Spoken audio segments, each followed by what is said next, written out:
Pessoal, boa noite, tudo bem com vocês? Mais uma aula aí da nossa disciplina de economia, né? E essa semana são duas vezes, que na sexta-feira passada o professor não conseguiu, né? Estava em possibilidade da aula, como já mencionei para vocês, como vocês tiveram aula de psicologia. Na aula passada, o professor então fez a devolutiva das 6 perguntas, né, das 3 atividades que nós tivemos aí como avaliação bimestral, e nós falamos sobre moeda, fizemos ali uma recapitulação e falamos alguns pontos que tinham ficado faltando. Quando nós falamos da moeda, foi falado de uma forma sucinta, né? O professor lançou as notas, tá? Se vocês entrarem no sistema de vocês lá, vai estar lançado. Tá? Se alguém, porventura, tiver algum problema com a nota, me avise ainda hoje, tá? Pelo WhatsApp, pelo e-mail. Daí qualquer coisa dá para retificar ainda hoje, senão depois não tem mais como lançar a nota, acredito eu, tá? Mas nenhum de vocês, pelo que eu me recordo, ficou com nota abaixo da média, tá? Se não me engano, a menor nota aí foi média, ou no mínimo na média da faculdade, tá? Eu lancei também daí os pontos das atividades, né? Teve gente aí que acabou não tendo pontuação máxima por ter não ter entregue, não ter juntado no AVA as atividades, tá? Não ter me mandado também. Então, esse o feedback que eu queria dar para vocês, tá, sobre nota. Tá lançada e tivemos aí nenhuma nota abaixo da média, tá? E quanto ao nosso conteúdo da aula passada, eu ia falar semana passada, mas a aula foi essa semana, né?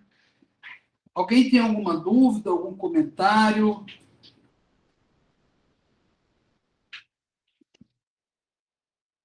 Quem quer fazer algum apontamento?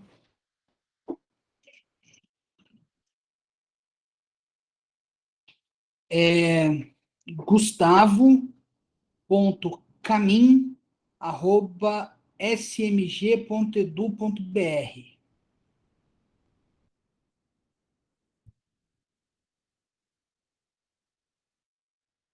Então, nós tivemos aí, eram para ter sido 4 atividades, mas uma delas eu acabei não postando para vocês, né? Então, cada atividade ele valeu 1 ponto, tá? Então, acho que às vezes as notas ali são redondas, tá?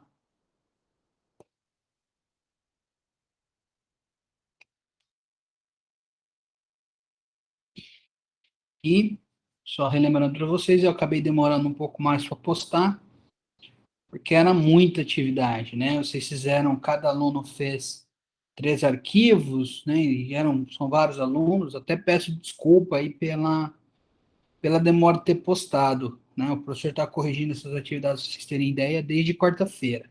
Então, consegui terminar de postar só hoje. Bom, Não tem problema não, professor. Tá tudo certo. está postado lá.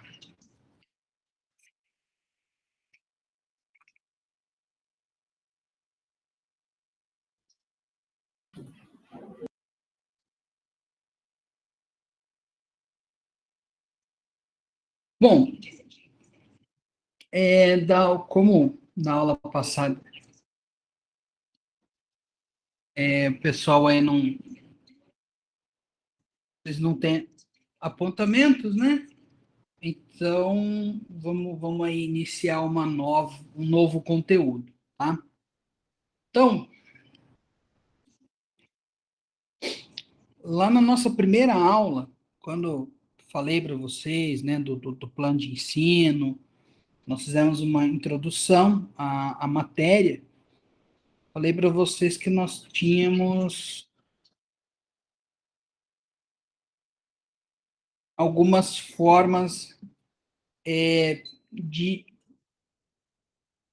dividir o estudo da economia, né? Daí nós tínhamos lá a economia histórica, ou a história da economia, a microeconomia e a macroeconomia, além da economia quantitativa, que aí, né, é a parte das estatísticas, dos cálculos, com que nós poderíamos estar fazendo aí no decorrer das aulas, quando nós falamos de oferta, demanda, mas nós não estamos utilizando desta parte da economia quantitativa.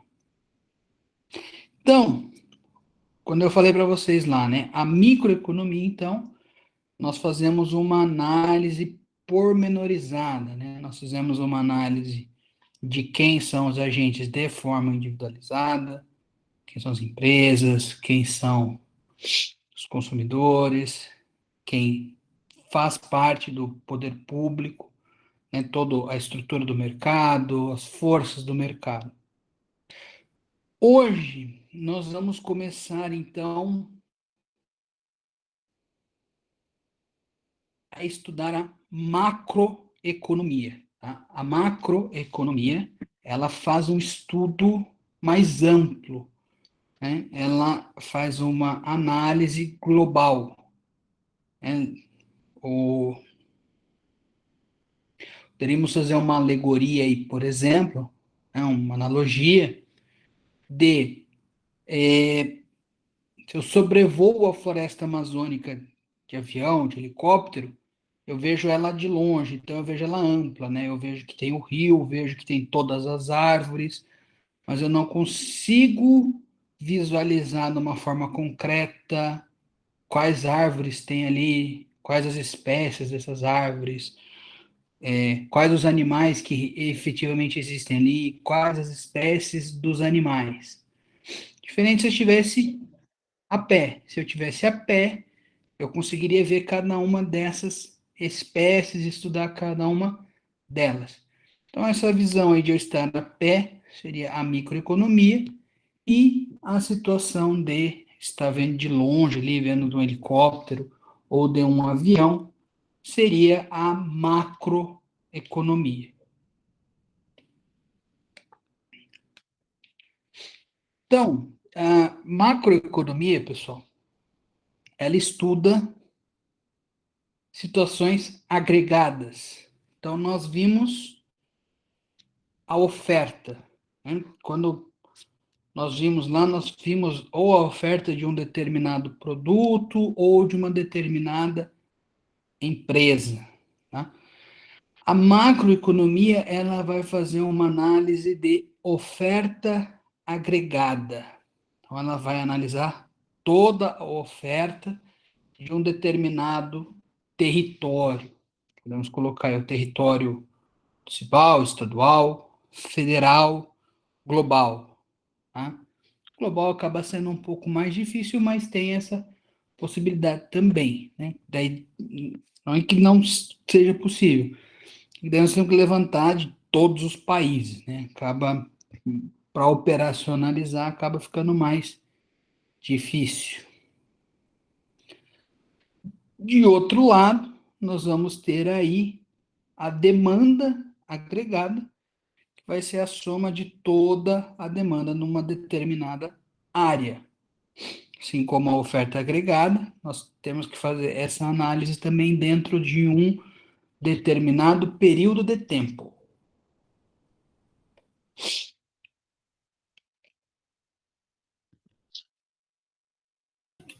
Professor, Sim, eu estou anotando aqui. Então, a macroeconomia, ela é a oferta, o produto e a empresa.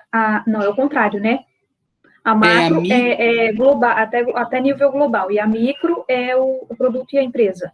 É de forma individualizada.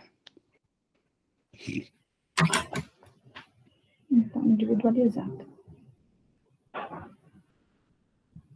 E a macro, ela não é individualizada, ela é um contexto geral. Ela é uma visão mais geral, mais global. Imagine, vamos pegar aí talvez um Lego, né? Um Lego, você consegue ver todas as pecinhas, né? Uhum. E essas pecinhas formam um todo. Então, o estudo das pecinhas é a microeconomia. Então, eu vou estudar aqui a angulação de cada pecinha, se a pecinha tem um furinho, dois furinhos, três furinhos, a cor dessa pecinha, se ela é vermelha, azul, né? Que daí eu faço análise individualizada do consumidor, do fornecedor, da oferta, da demanda, individualizada por empresa, por produto, por setor. A macroeconomia, ela já possui a visão desse Lego inteiro, né, dele completo. Então, ele é algo mais geral. Daí você não vai acabar vendo se a pecinha tem um ou dois furos. Você vai ver ele completo. Você vai ver ali, de repente, um avião montado, né? Você não vai conseguir ver certinho todas as peças que fazem parte, que algumas vão estar escondidas por baixo ou por cima por baixo, por lado das outras, né? É uma visão mais geral, mais global, mais ampliada, que daí acaba não tendo tantos detalhes tão pormenorizada quanto a microeconomia. Que, na verdade, a macroeconomia, como nós vamos ver, ela acaba sendo um pouco mais fácil da gente entender alguns conceitos, porque esses conceitos eles estão, querendo ou não, no nosso dia a dia. Exemplo, que a macroeconomia estuda taxa de desemprego, né? Se a taxa de desemprego aumentou ou diminuiu, por que aumentou ou diminuiu, inflação dentro de um determinado período, PIB, né? Então às vezes a gente liga a televisão lá, tá o Jornal Nacional, o PIB do país subiu 2%, o PIB do país diminuiu 3%. Então são informações que são mais fáceis de nós localizarmos no nosso cotidiano, no nosso dia a dia. Às vezes aí até a gente fazendo o estudo certinho dessas questões, fica às vezes mais fácil da gente entender como é que essas coisas efetivamente funcionam. Antes de eu começar a estudar a economia,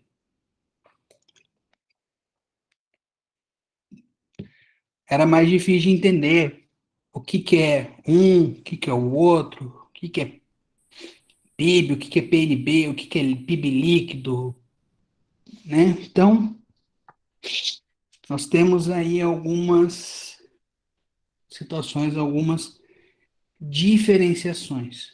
Conseguiu pegar, cara? Ficou mais fácil de entender que às vezes a gente deixa para depois, professor, e aí se não pega no começo, depois fica mais difícil. Não, já vamos. Se alguém mais tiver dúvida nesses pontos aí, já vai levantando os questionamentos que a gente já vai trabalhando, a gente já vai discutindo, né? O nosso avanço, às vezes, dentro da economia, ele é um pouco mais devagar, mas ele é um pouco mais devagar também porque ele tem aí pontos que são confusos, às vezes, e daí a gente acaba vendo um pouco mais devagar para elucidar mesmo esses pontos.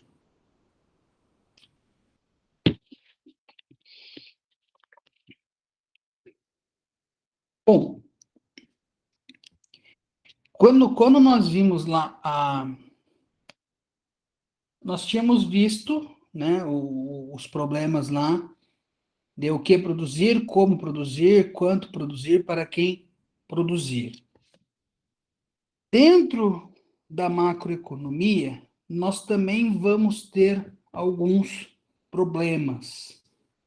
É que aqui na macroeconomia, nós vamos chamar ou de problemas ou de objetivos, ou de objetos, ou até mesmo, como eu já vi por aí, em pilares. Tá? Então, nós vamos ter 4 pilares. Tá? Nós vamos ter aí o pilar, o objetivo, o problema a ser resolvido, né? Do primeiro,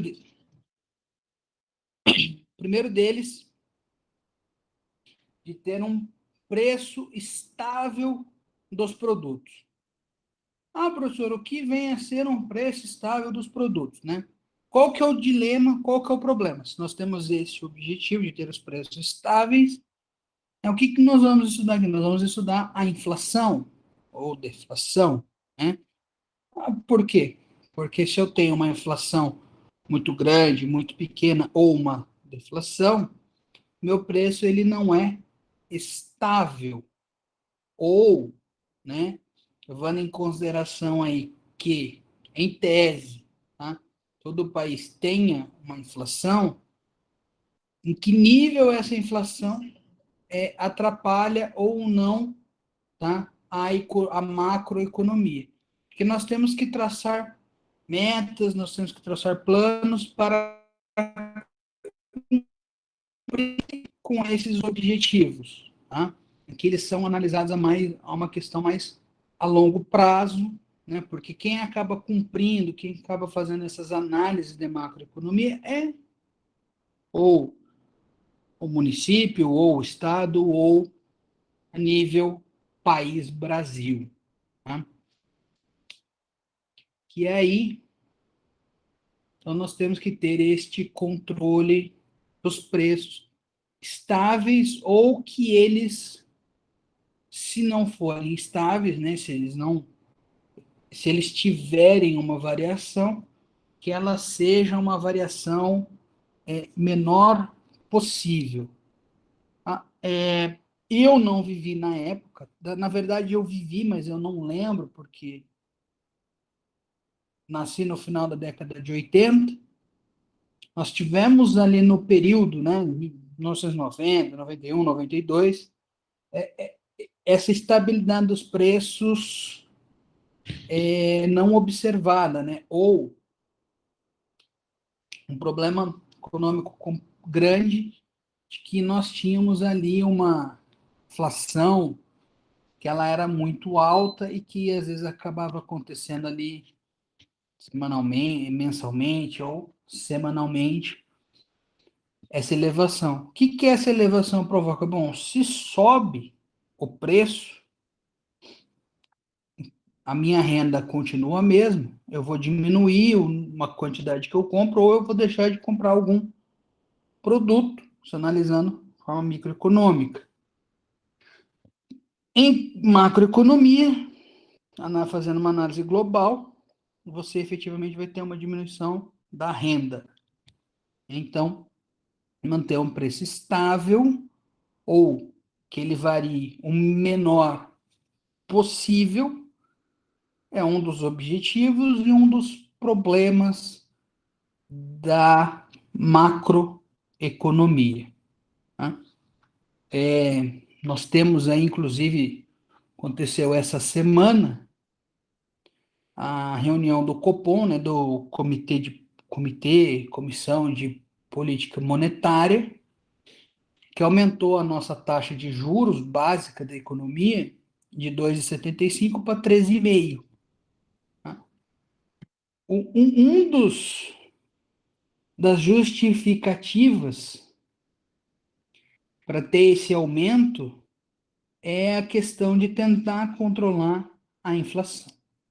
Então, nós temos alguns mecanismos aí para tentar ou efetivamente conseguir fazer esse controle.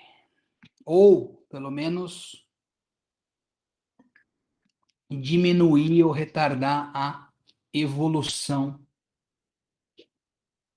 do custo das coisas, né? Como nós vimos, né, o aumento do preço acarreta a inflação, né? Que a inflação nada mais é do que o aumento desajustado, desordenado do preço. Muitas das vezes, como nós vimos nos princípios da economia no começo da disciplina, corre às vezes por emissão de muita moeda pelo poder público. Segundo objetivo, segundo problema, é eu ter um alto emprego, ou uma alta quantidade de emprego. Aqui, novamente, nós vamos ter aí, então, o objetivo de se ter um alto emprego, né, de se empregar os fatores de produção, os recursos, na produção de forma global. Aqui, principalmente falando em mercado de trabalho, nós vamos ter um problema aí de taxa de empregabilidade, taxa de desemprego, ou emprego, né? Se ela aumenta ou diminui, novos postos de trabalho, por que se cria, por que não se cria, como se cria, quando se cria.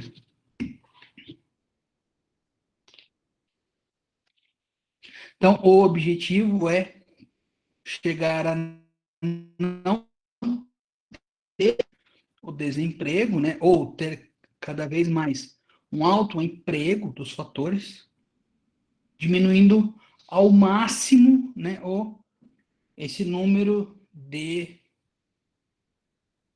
fatores de mão de obra, por exemplo, do trabalho humano, fora da atividade produtiva.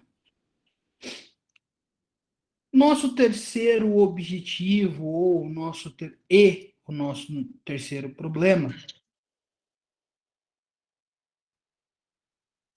ele vai nos pautar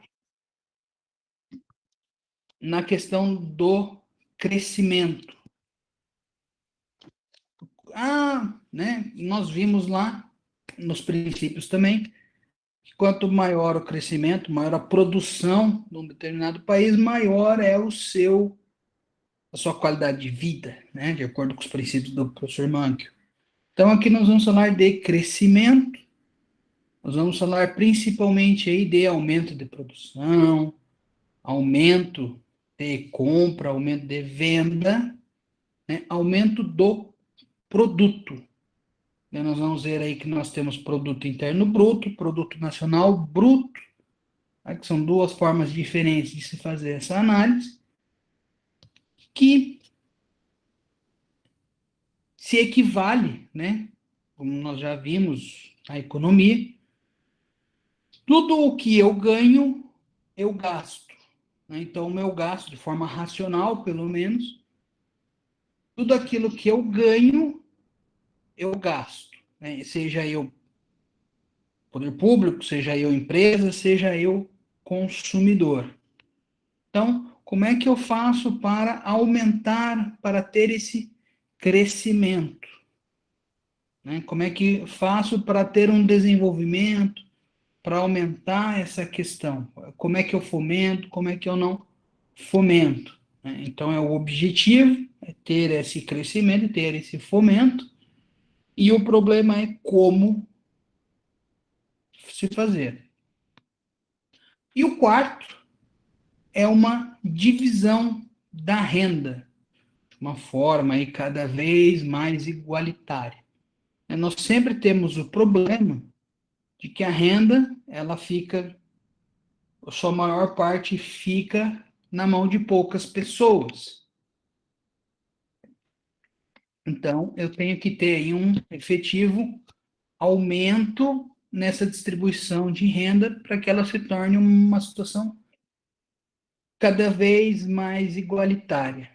Então, né, a questão do crescimento, que era o objetivo anterior, fazendo uma comparação, é aumentar o bolo, né? Então, e aqui a questão da divisão da renda é aumentar a divisão do bolo, né? Eu vou ter um bolo de 1 quilo, para eu ter o crescimento, para eu ter o desenvolvimento, esse bolo vai aumentar de 1 quilo para 1,2 kg, e, né, eu tinha esse 1 quilo dividido para 10 pessoas, agora eu posso dividir para 12, 13, 14, então é ter uma forma, de repente, um pouco mais igualitária, né?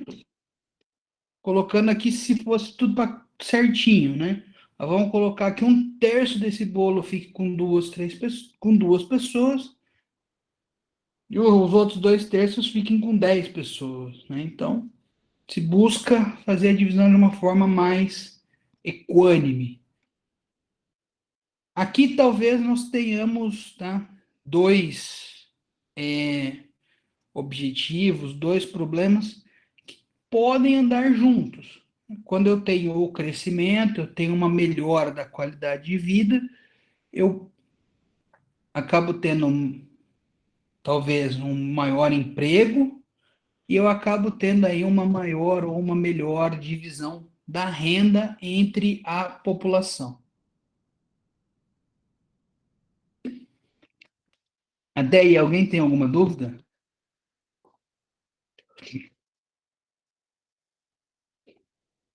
Tá tranquilo, professor. Aqui, então, tá? Nós vamos ter aí também problemas de trade-offs, tá?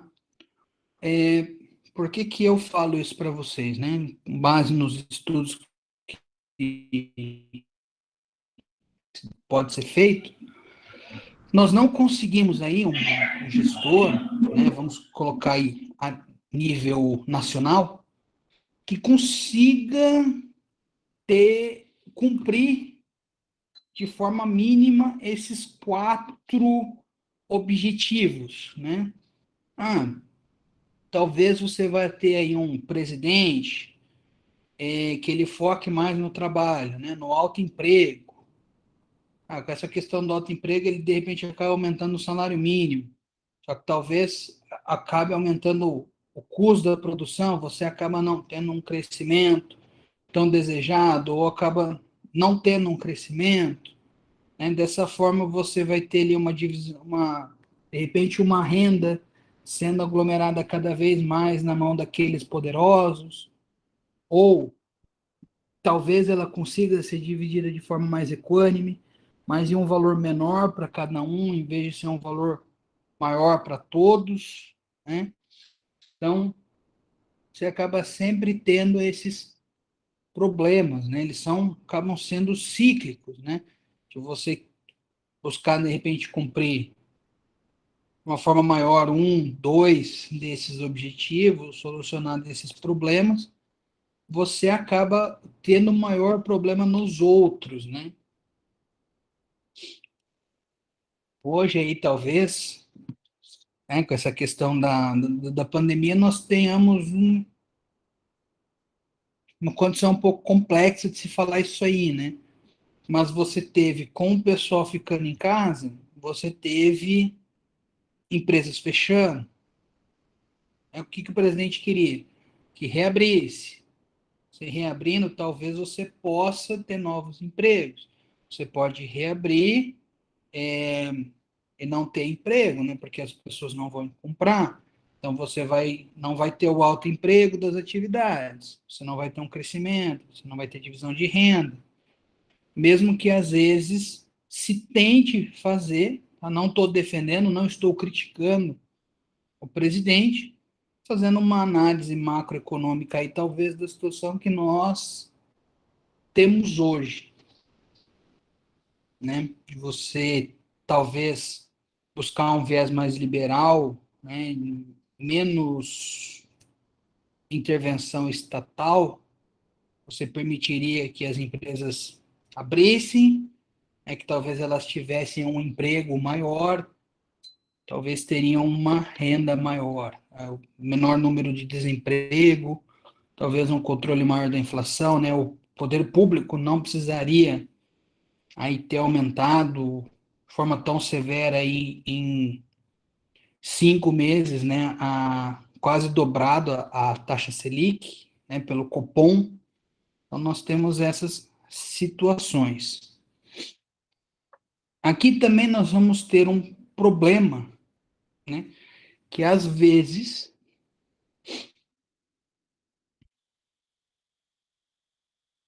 fazendo um incentivo desses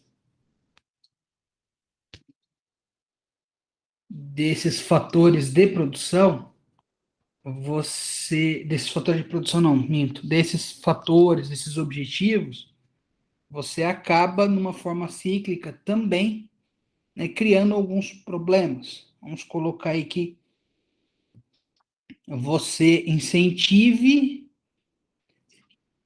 a alto emprego dos fatores de produção. Então a produção vai aumentar, né, as empresas vão contratar mais, vai ter uma divisão maior de renda, as famílias vão ter mais renda, vão consumir mais, a demanda vai aumentar. Aqui talvez a gente acabe tendo um desequilíbrio, tendo uma demanda maior do que uma oferta, isso em questões agregadas, analisando o todo. O que vai acontecer? Que nós já vimos, o preço vai subir, porque eu não tenho tanta quantidade para ofertar igual a demanda.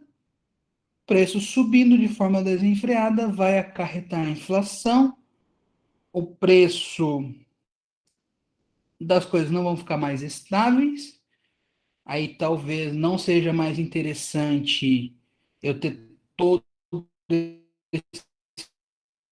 então, ou eu seguro os meus empregados, ou eu diminuo o número de empregados, diminuo, né, os fatores de produção que estão ficando mais caros, é que nós vimos lá que o aumento do custo dos fatores diminui o interesse do fornecedor de vender e acaba sendo aí toda uma bola de neve, né? Então, uma montanha russa sobe e desce, né? Aí que talvez a gente possa colocar a teoria de Keynes, né, que muito da macroeconomia decorre da teoria de Keynes, da intervenção do Estado, né, do sistema econômico misto, que o Estado tem que intervir para evitar esse sobe e desce de forma desenfreada ou de forma catastrófica, né, para que se ocorrer, ele ocorrer de uma forma mais menos discrepante, né? Talvez mais linear, ou diminui, subiu um pouquinho, o poder público já intervém para já voltar, para evitar que crie talvez uma bola de neve muito grande, que daí vá acarretar uma bolha, um, uma quebra da Bolsa de Nova York, igual em 1929, por exemplo. Tá? Aqui, então, né, o professor falou para vocês de oferta agregada, que é a soma de toda a oferta produzida em um determinado período de tempo, e a demanda agregada, que ela vai ser a soma de toda a demanda do país em um determinado período de tempo. Nós vamos ter também a renda agregada, que é toda a renda das famílias recebidas num determinado período de tempo. Nós vamos ter o gasto agregado, né, as despesas agregadas, que daí é toda a despesa das famílias ou das empresas, e a questão da renda aí também é a questão da renda agregada de todas as famílias ou de todas as empresas. Lembrando aí, né, a gente tendo uma economia, um fluxo, né, essa renda, ela sempre, esses valores sempre vão ser cíclicos, né, as famílias aí recebem os aluguéis ou o valor das mercadorias que elas vendem, né, para os fatores de produção que saem da terra, aluguel do capital ou salário, esses valores elas recebem das empresas e acaba voltando para as empresas e você acaba comprando bens ou serviços.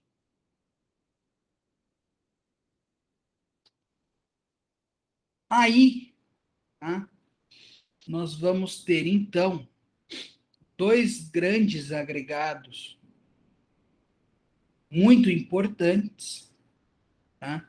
Que é o PIB, Produto Interno Bruto, e o PNB, Produto Nacional Bruto. Ô, professor, você está falando de duas coisas que são iguais. Parece, mas não é. Então, o Produto Interno Bruto, ele pode ser conceituado aí como o produto, né, a soma de tudo aquilo que foi produzido como bem ou serviço num determinado país em um determinado período de tempo. Né? Então, vamos fazer uma análise aí dessa expressão para a gente entender melhor. Então, o PIB, o Produto Interno Bruto, é a soma de tudo o que foi produzido como bem final ou como serviço final. Então, se é a soma de tudo, professor, a gente não pode misturar laranja com maçã. Aqui a gente mistura para ver qual que é o PIB. Né? Tudo que foi produzido de maçã, tudo que foi produzido de laranja. Um é mais caro que o outro, então o mais caro ele acaba influenciando um pouco mais no PIB. Né? Então, vamos colocar aí talvez uma maçã que custou 50, laranja R$1, uma vez e meia laranjas no PIB. Tá? Eu falei para vocês de bens ou serviços. Como nós já vimos, os bens são produtos materiais, produtos corpóreos, produtos tangíveis, e serviços são aqueles incorpóreos, intangíveis, né? O corte, o serviço de se cortar o cabelo, né? Você vai ter a pessoa vai prestar um serviço para vocês, mas não é algo corpóreo, né? Você não tem ali um computador, por exemplo, né? Que entra dentro da conceituação de bens. Final, né? Professor, por que o senhor colocou esse final aí? Bom, porque todo bem é o serviço final. Eu tenho aqui uma produção de papel, que esse papel ele é utilizado para fazer algum outro produto. Então, esse outro produto, ele vai entrar no PIB e o papel não. Então, o papel meio, ele já vai estar o seu valor incorporado naquele final. Talvez ali um cartão de visitas. Tá? Um papelão e uma pasta, né? O papelão já vai estar incorporado ali no custo, né? No valor, na soma quando ela for levada em consideração no PIB. Tá? Diferente aqui, talvez, se esse papel, em vez de virar o cartão de visita, tá? Ele fosse colocado à venda como folha sulfite para que você imprima alguma coisa. Aí esse papel ele vai fazer parte do PIB. Né? E também é algo produzido dentro de um determinado período de tempo. Então, se é algo produzido... Né? Professor, Sim. Antes de você continuar, só para eu conseguir entender, esse papelão ele vai entrar no PIB como se fosse duas vezes na produção, né? E também na confecção ali de um produto? Não, aí que tá. Ele depende como é que vai ser o final dele, tá? Se esse papelão ele for ser o meu produto final, ele entra. Se ele for o meu produto intermediário, ele não entra o que vai entrar vai ser o produto final. Só que no valor agregado do produto final vai estar incorporado o papelão. Tá? Se você for pegar, às vezes eu tenho uma maçã. Eu posso vender uma maçã e posso vender um suco de maçã. No suco de maçã eu tenho água, a maçã e açúcar. Esses três elementos que compõem o suco de maçã, eles não vão entrar os três componentes no PIB. Vai entrar só o suco de maçã. Porém, se eu vendo também a maçã de forma separada, essa maçã vendida de forma separada como maçã, como fruta, ela entra no PIB como a fruta. Então, vamos colocar assim, eu tenho uma produção de 100 maçãs. 50 maçãs são vendidas como fruta, elas vão entrar no PIB como fruta, e outras 50 maçãs que são utilizadas para a fabricação de suco. Essas 50 maçãs não vão entrar como maçãs, elas vão entrar como suco de maçã, o produto final ali colocado ao consumidor. Né? A questão do se ela é algo intermediário ou se ela é um produto final. Nunca vai entrar duas vezes dentro da mesma cadeia produtiva.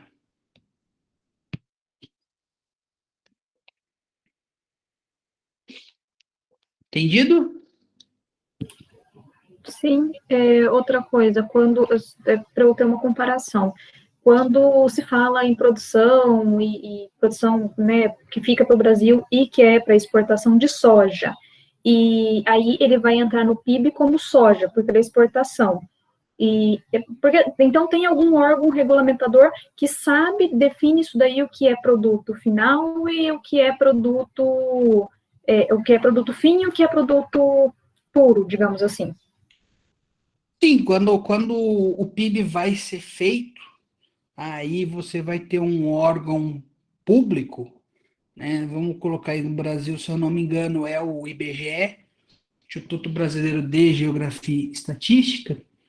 Quando ele vai fazer o levantamento do PIB, ele faz toda essa análise que eu estou dissecando para vocês. Então eles pegam ali, o que eu tenho de soja? Ah, eu tenho tal coisa. Ah, mas o que foi exportado? Isso aqui. Opa, isso aqui vai entrar no meu PIB como exportação, né? Porque quando você vende, quando você exporta, aí você vai ter a balança comercial para ver se ela é favorável ou não, né? Quando eu falo da balança comercial dentro do meu PIB, vai ser a minha exportação menos a minha importação. É por isso que eles chamam de favorável. Se ela foi favorável, é porque eu exportei mais do que eu importei. Não em quantidade, tá? Mas em valor. Às vezes eu posso exportar 1 tonelada de soja, só que essa 1 tonelada de soja é mais barata do que 100 computadores, por exemplo. Aí vai ser uma balança comercial desfavorável. Aí ela vai entrar de forma negativa no meu PIB.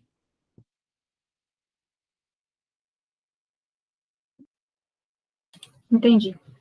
Obrigada. E daí também ele fala de produção. Então, o que foi produzido, o que é de produto novo dentro daquele período de tempo. Então, se eu tenho aqui um computador, um celular, um carro novo que eu compro da fábrica, a fábrica produziu, eu comprei. Então, ele entra no PIB. Se eu for e comprar um carro de qualquer um de vocês, ele não vai entrar no PIB porque ele já não foi produzido, ele já tinha sido computado em algum momento no passado, quando ele foi produzido, quando ele foi fabricado.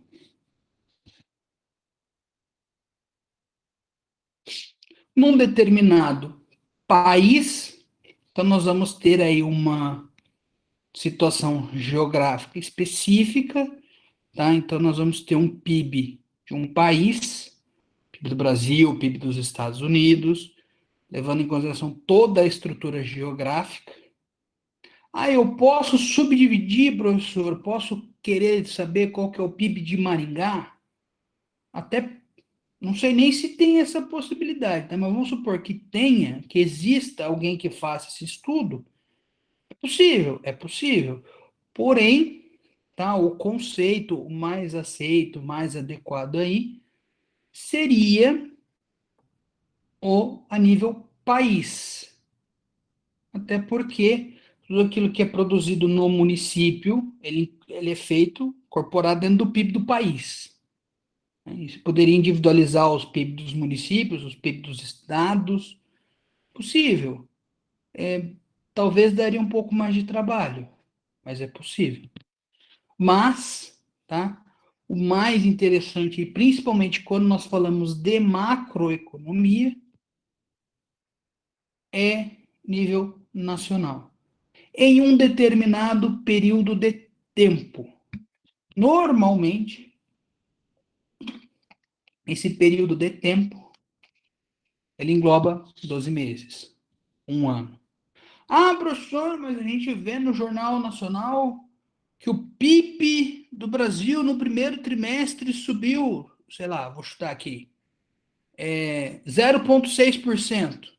Sim, é possível, tá? Se faz essas análises, essas emissões do PIB trimestral para se ter uma ideia de quanto a economia está crescendo ou não, tá? Essas situações são feitas. São. Porém, tá? A medição do PIB é de um ano. Então, vamos calcular o orçamento do Brasil. O orçamento é calculado em cima do PIB tá? Então, dentro de 12 meses. Faz-se aí trimestralmente, ou até se pode fazer mensalmente, para se ter uma análise de como é que está a economia dentro daquele mês, daquele trimestre. Porém, o importante, né, é um ano. E aqui, tá, como nós falamos dentro do território, independe a nacionalidade dessa pessoa que está produzindo. Essa pessoa que está oferindo renda, que está tendo despesas, que renda e despesas elas vão ser iguais, como o professor já falou, é que vai estar produzindo. Aqui independe. Tá? Meu produto interno vai ser dentro do meu país. A Ford é uma multinacional dos Estados Unidos. Está produzido dentro do país, dentro do Brasil. O meu PIB vai ser computado no meu PIB. Diferente, tá, do meu PNB, do meu Produto Nacional Bruto. Aqui nós vamos fazer uma análise da produção nacional. Tá? Então, do exemplo que eu dei para vocês, a Ford produziu no Brasil. Ela faz parte do PIB, mas não do meu PNB. Por quê? Porque a renda dessa produção, ela vai para o país de origem. Então, ela vai para os Estados Unidos. Então, vai fazer parte do PNB dos Estados Unidos. Mesma forma, o Brasil tem a Petrobras na Bolívia, na Venezuela. Faz parte do PIB daqueles países, mas faz parte do PNB do Brasil. Aqui, tá? Você vai ter uma renda que ela é mandada para o exterior ou que ela é recebida do exterior. Tá? Professor, Sim. o PIB, então, é aonde foi produzido. E o PNB é quem é detentor dessa marca ou dessa empresa, é isso? Isso. É de qual a nacionalidade. da pessoa ou da empresa que está a produzir. Por isso que daí nós fazemos uma Tá. análise. Então não é só empresas que não são empresas, eu esqueci a palavra, mas empresas brasileiras, não que empresas brasileiras, mas tipo Petrobras, que ela não é uma empresa, ela faz parte, eu esqueci a palavra Sim, ela agora, é mas uma empresa. Você vai ver depois mais aprofundado que a Petrobras ela entra dentro de uma classificação no direito administrativo como empresa pública. isso. Então, ela é uma empresa. E você falou que também pode ser pessoas, né? A pessoa, ela tem uma empresa fora do país, e então esse PNB vai ser gerado para o Brasil, mesmo que essa pessoa não more no Brasil, vamos supor, eu sair daqui, vou para o Uruguai, Você vai faço minha trabalhar empresa em lá. algum lugar, né? Uhum. Você sai do Brasil e vai trabalhar, sei lá, na Argentina, no Paraguai, no Uruguai, nos Estados Unidos, de forma temporária, né? Você não deixa a sua nacionalidade brasileira. Esse dinheiro ele é contabilizado no PNB Brasil. Tá? Ele analisa, ele leva em consideração a produção nacional. Se você for levar em consideração isso daí, tá? O PIB do Brasil é maior do que o nosso PNB. Ah, professor, o que significa o PIB ser maior que o PNB? Provavelmente que o Brasil manda mais dinheiro para fora do que recebe. Tá? Se você for pegar aí, provavelmente, Estados Unidos, ou os dois são equivalentes, ou o PNB é maior. Porque você vai ter Apple, tanto que seja empresas dos Estados Unidos, tá? Você vai ter Apple, Microsoft, Ford, GM, que é General Motors, General Elétrica, essas empresas no mundo inteiro. Então, eles recebem, né, os rendimentos, os lucros, os dividendos todas as empresas que eu listei, elas são consideradas como nacional no PNB Estados Unidos. Então, ou provavelmente o PIB e o PNB deles vão ser igual, ou o PNB vai ser maior. Porque eles vão ter aí uma renda recebida do exterior maior do que a renda enviada para o exterior. Diferente do Brasil, que nós temos uma renda recebida menor do que uma renda enviada. Ah, professor, por que o senhor fala isso? Porque quais empresas que nós temos aqui no Brasil que são nossas? Tirando as empresas públicas. Essas empresas de tecnologia, por exemplo, em tese, tá? Porque eu não fiz uma pesquisa tão aprofundada, em tese, nenhuma delas é brasileira. Você vai ter a Fiat, que é italiana, Ferrari, que é italiana também, a Porsche, que eu acho que é francesa, a Audi é francesa, a Volkswagen é alemã, não, acho que a Audi é alemã também. Mercedes, que é alemã, Volvo, que é suíça. Então, nenhuma dessas empresas de veículos são brasileiras.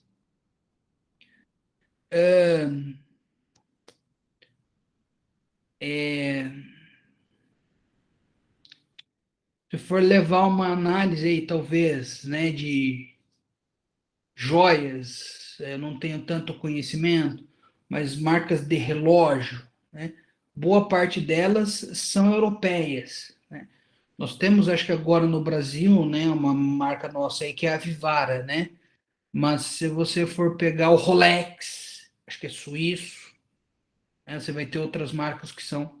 Então, quando você fala do produto nacional, você tem que analisar o que é, no nosso caso, brasileiro. O que é brasileiro está aqui, computado, a renda fica aqui. O que é brasileiro está fora, se faz uma análise de PNB de renda entrando,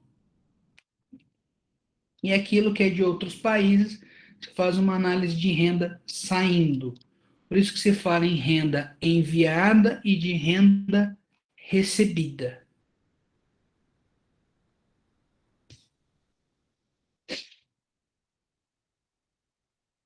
e daí você pode falar em PNB líquido, né, ou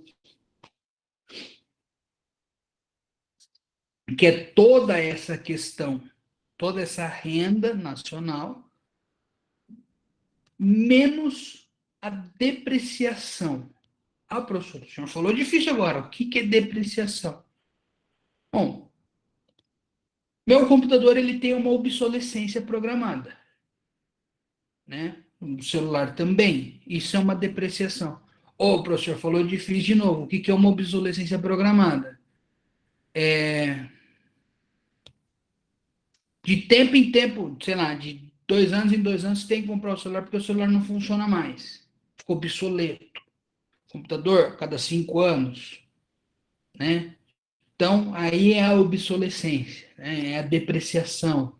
Ou, vamos falar de máquinas, né? A máquina enferrujou, não funciona mais. Então, essa daí é a depreciação.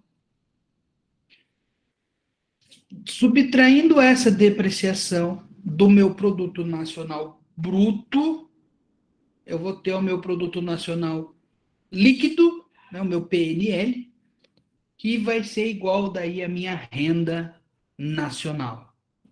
Que dividido pelo número de habitantes, nós vamos ter aí a renda nacional per capita.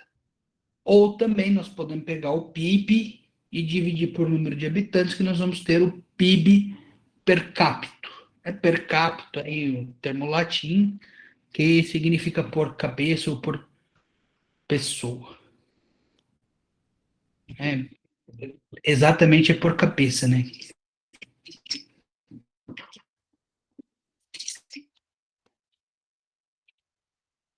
Certinho, gente? Alguém tem alguma dúvida, algum questionamento, algum comentário? Né? Essa questão do PIB e do PNB, ela é confusa, tá? Coloquei para vocês aí no material vai ter essa explicação também, tá? Para a gente ter em mente essas diferenciações de que o PIB ele é algo feito dentro de um determinado território, não levando em consideração a nacionalidade, e o produto nacional ele não leva tão em questão o território, mas sim a nacionalidade daquele produto.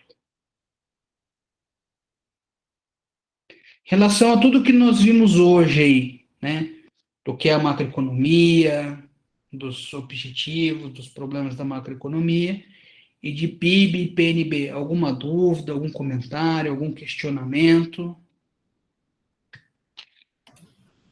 Dúvida não, professor, mas então, em suma, é mais vantajoso para um país ter um PNB alto do que um PIB.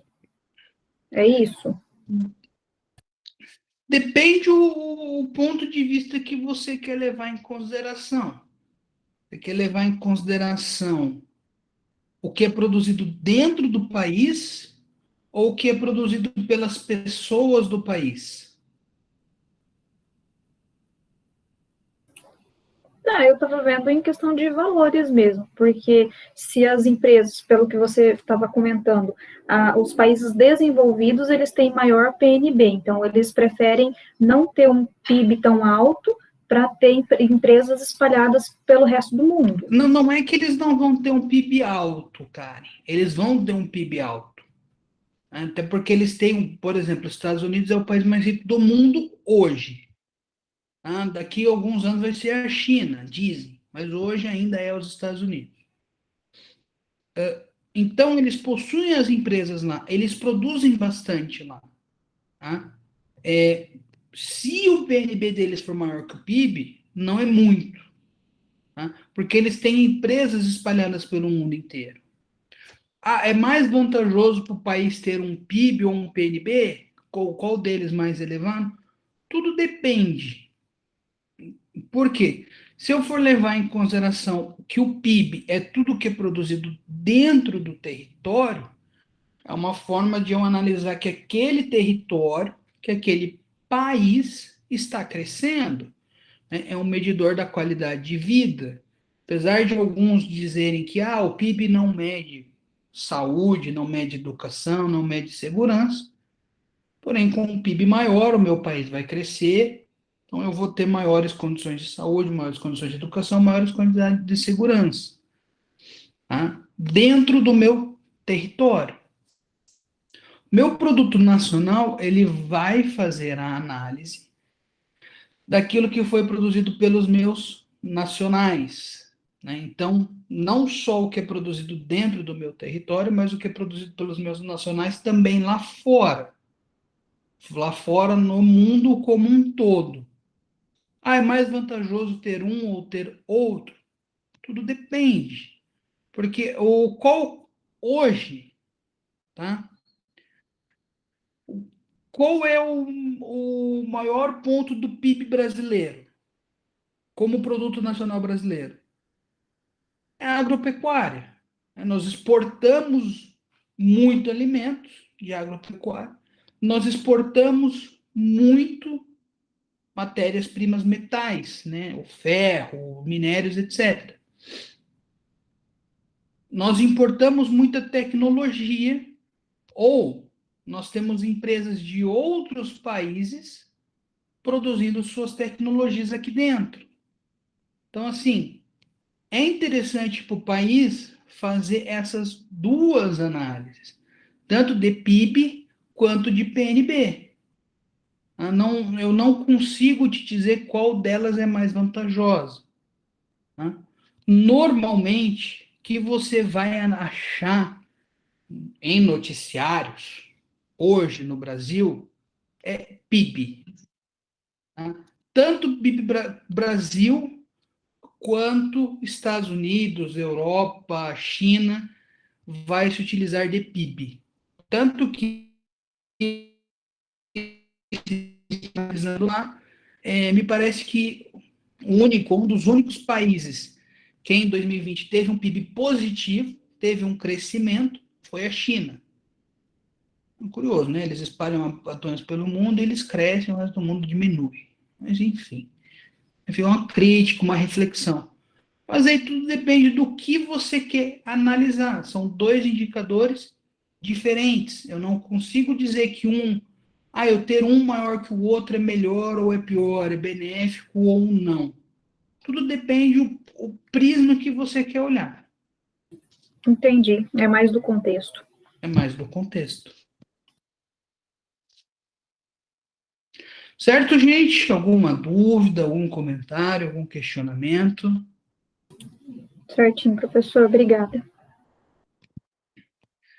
Então, gente, era isso que eu queria passar para vocês hoje.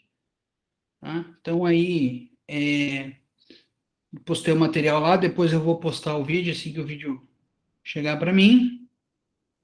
Tá? Boa noite a todos aí, um bom final de semana, até a nossa próxima aula, então. Tchau, professor. Bom final de semana, bom feriado. Tchau, pessoal.